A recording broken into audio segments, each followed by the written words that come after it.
मैं मुसलमानों से पूछती हूँ, ख्वातीन अपने बाल क्यों ढांपती हैं? और शायद 99 में से सिर्फ एक ही सही जवाब देता है। अब अगर खुद मुसलमान नहीं जानते कि ख्वातीन ये स्कार्फ क्यों पहनती है, तो हम गैर मुस्लिमों से कैसे तवक्को कर सकते हैं कि वो समझेंगे? सच ये है कि हम ये स्कार्फ इसलिए पहनती हैं ताकि सबको मालूम हो जाए कि हम मुसलमान औरतें हैं।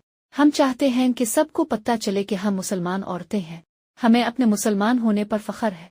ये जो मैंने ओढ़ रखा है ये सबको बताता है कि मेरे सामने जो औरत खड़ी है वो बेपनाह ताकत, बेपनाह हिम्मत और सच्चाई वाली औरत है।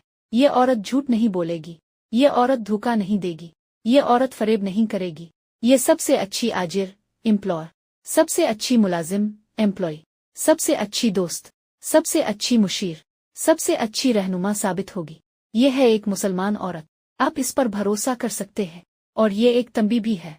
जी हाँ, ये हिजाब सबको ये पैगाम देता है कि मेरे सामने जो औरत है वो अपनी कदर को जानती है, वो अपनी हैसियत से आगाह है, वो कोई खिलौना नहीं है। इसके साथ खेलने की कोशिश मत करो। ये वो औरत है जिसे संजीदगी से लेना होगा।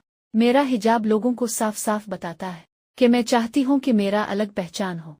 मैं चाहती हूँ कि आप जानें कि मैं कौन हूँ और आपको मुझसे क्या तवक्को रखनी चाहिए और मुझे आपसे क्या कबूल है। इसलिए जब आप मेरे करीब आएं तो अपनी गाली गलौह, बदकलामी और बदतमीजी